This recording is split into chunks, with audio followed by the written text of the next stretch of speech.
دیتا جا رہا ہے اس کی ذات سے کسی کو شر نہیں پہنچ رہا، اس کی ذات سے کسی کو شر نقصان نہیں پہنچ رہا.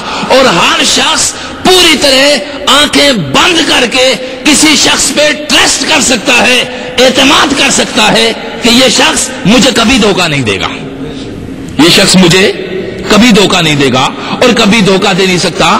لہذا ایسے شخص کے اوپر کیا ہے؟ خیر کا پہلو غالب ہے،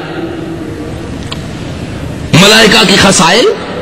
اور یہ یاد رکھیے جن کے اوپر ملائکہ کی خصائل غالب ہوتی ہیں، میں نے آپ کو ایک حدیث رسول اللہ صلی اللہ علیہ وسلم کی بیان کی تھی، بتائی تھی کہ جن کے اوپر ملائکہ کی خصائل غالب ہوتی ہیں تو ملائکہ کی خصلتیں کیا ہیں؟ تسبیح و تحلیل والرکوع والسجود، جی، والخیرات والصدقہ، صدقہ اور خیرات اور عطا اور تسبیح اور ورد. اور یہ چیزیں کیا ہیں؟ کس کی خصلتوں میں سے ہیں؟ ملائکہ کی خصلتوں میں سے. اور جس انسان کے اوپر یہ خصلتیں غالب ہو جائیں تو مرنے کے بعد متصلاً اس کی روح ملائکہ کی صف میں چلی جاتی ہے. آپ سمجھتے ہیں؟ جس کو علیین کہا گیا، قرآن جس کو سجین کہتا ہے، اور یعنی قرآن کہتا ہے نا کہ کچھ لوگ مرنے کے بعد روحیں علیین کی طرف چلی جاتی ہیں اور کچھ لوگ مرنے کے بعد ان کی روحیں سجین کی طرف چلی جاتی ہے. قرآن کی یہ بات قرآن کی ہے، مگر میں فلسفی سمجھا رہا ہوں آپ کو. قرآن تو آپ نے ہزاروں دفعہ پڑھا ہوگا علیین کو اور سجین. وہ ایک ایسا ٹھکانہ، علیین کس کو کہتے ہیں؟ وہ ایک ایسا ٹھکانہ جس میں اپنے اپنے درجے کے مطابق ملائکہ، صالحین، نیکوکار، پرہیزگاروں کی روحیں ٹھہری ہوئی ہوتی ہیں. اس ایسے ٹھکانے کو، عزت اور قدر والے ٹھکانے کو علیین کہتے ہیں. اور وہ ایک ایسا ٹھکانہ جس میں سراپا شر، سراپا فساد، سراپا گندگی اور تکلیف دہ جگہ، جہاں پہ شر پسندوں کی، ظالم کفار کی، ظالم مسلمانوں کی اور دوسرے لوگوں کی روحیں ٹھہری ہوئی ہوتی ہے، اس کو سجین کہتے ہیں. ایسے ٹھکانے کو کیا کہتے ہیں؟ یعنی اگر کسی کے اوپر پہلو خیر غالب ہو جائے، مرنے کے بعد اس کی روح چونکہ پہلے سے ہی ایک ایسے منصب پہ فائز تھی جہاں خیر اس پہ اوپر غالب تھا، مرنے کے بعد اس کی روح فوراً علیین کی طرف چلی جاتی ہے. اور ایک وہ شخص جس کی طبیعت میں جھوٹ، جس کی طبیعت میں زناکاری، جس کی طبیعت میں فساد کاری، جس کی طبیعت میں دکھ دینا، جس کی طبیعت میں فراڈ کرنا، جس کی طبیعت میں چور بازاری، جس کی کساد بازاری، جس انسان کی طبیعت میں رشوت، جس انسان کی طبیعت میں ظلمت، فساد، بدکار، گویا ہر وہ برائی جس کو آپ کہتے ہیں کہ برائی ہے، جس کو آپ برائی کہنا اور چیز ہے، برائی کو برائی سمجھنا اور چیز ہے. یعنی اللہ کو اللہ کہنا اور شے ہے اور اللہ کو اللہ سمجھنا اور چیز ہے. آپ سمجھے میری بات؟ میں بڑی کھول کے بات اس لیے بیان کرتا ہوں کہ میری بات آپ کی سمجھ میں آئے. اور جب تک بات انسان کی سمجھ میں نہیں آتی اس وقت تک انسان عمل کی طرف راغب نہیں ہو سکتا. اور جب تک عمل کی طرف راغب نہ ہو انسان تو انسان انسانی ارتقائی منازل کی طرف ترقی نہیں کر سکتا. آپ سمجھیے میری بات. اب جب اس کی طرف ہمیں آیا کہ شیطان سراپا شر تھے، جنات سراپا شر تھے اور کچھ ان میں خیر بھی تھا. جنات سراپا شر تھے مگر اس کے اوپر چونکہ آگ کی تخلیق تھے اور آگ جہاں پہ بھی جاتی ہے خاکستر کر دیتی ہے ہر چیز کو، جی.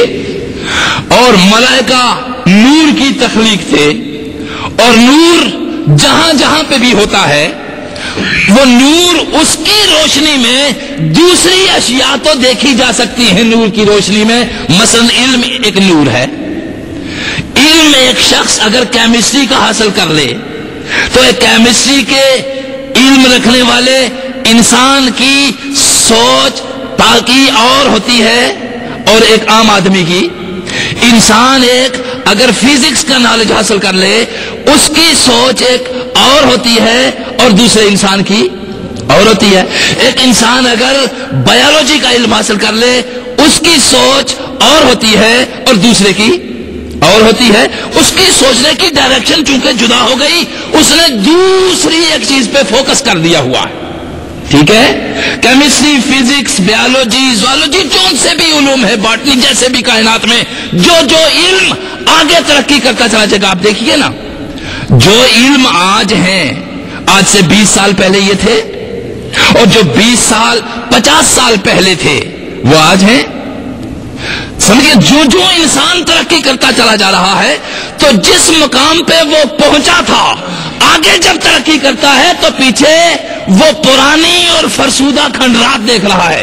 مگر ایک علم کبھی پرانا نہیں ہو سکتا، جو علم انبیاء کے ذریعے سے ہمیں حاصل ہوا ہے وہ کبھی پرانا، وہ علم کبھی پرانا نہیں ہو سکتا، وہ ہمیشہ کے لیے تر و تازہ رہتا ہے، وہ ہمیشہ کے لیے تر و تازہ رہتا ہے. چونکہ یہ جو علم ہے یہ انسانی رہنمائی کے لیے ہے، انسان کی رہنمائی کے لیے ہے. اور خدا ہر دم کل یومن ہوا فی شان، کل یومن ہوا فی شان، ہر روز وہ تیرے دماغ میں بدلتے حالات، بدلتی کیفیات کے مطابق نیا علم ڈالتا ہے. اسی لیے اس کو علیم کہا گیا ہے، اسی لیے اس کو علیم کہا گیا ہے. بدلتے حالات، بدلتے واقعات، بدلتی سوچ، بدلتے ماحول کے مطابق نیا علم تیرے دماغ میں ڈالتا ہے. اور جو تیرے دماغ میں ڈالتا ہے، حقیقاً قرآن کے 1500 الفاظ موجود ہیں جن کو میں نے کر دیا. استعمال قرآن کریم کے اندر ہزاروں الفاظ ہوئے ہیں، مگر 1500 الفاظ اگر قرآن کے آپ صحیح طریقے سے پڑھ جائیں پورے قرآن کو سمجھ جاتے ہیں. تو قرآن کی شان یہ ہے کہ اس کا قرآن میں الفاظ استعمال جو بھی ہوا اس کا ایک جگہ معنی اور دوسری جگہ معنی اور تیسری جگہ معنی اور چوتھی جگہ معنی اور لفظ ایک ہے. یعنی ایک ایک عربی لفظ کے قرآن مقدس نے ایک ایک لفظ کے ایک ایک ہزار معنی بیان کیے، تاکہ قرآن کسی وقت بھی کوئی یہ نہ کہہ سکے کہ قرآن کی پچھلی لغت میں معنی یہ تھا اور اب یہ ہے، بلکہ قرآن ادھر ڈلتا چلا جائے گا جدھر انسانی ذہن ترقی کرتا چلا جائے گا.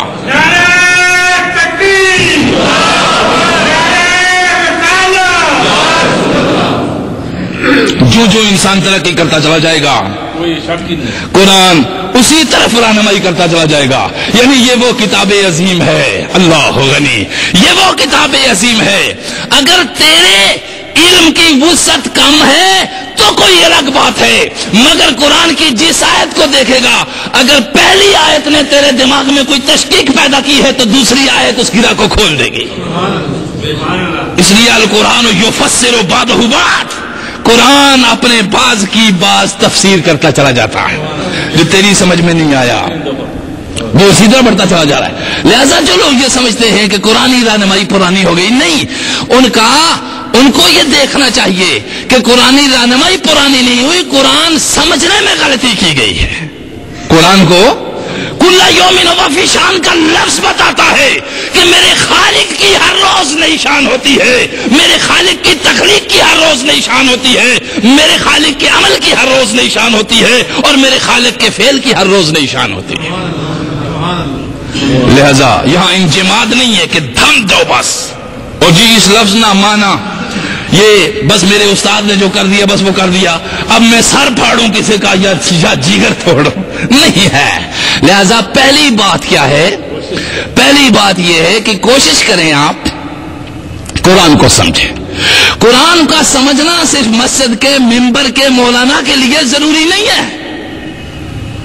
نہ قرآن فہمی کسی گدی پہ بیٹھے ہوئے کسی بزرگ پیر کی ذمہ داری ہے.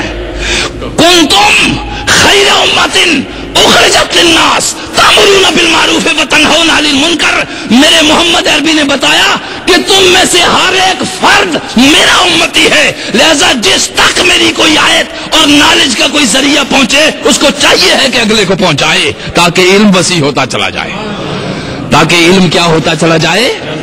وسیع ہوتا چلا جائے. پر لازم، میرے محمد عربی نے فرمایا، لازم ہے تمہارے اوپر کہ جس کو جو معلوم ہے وہ اگلے کو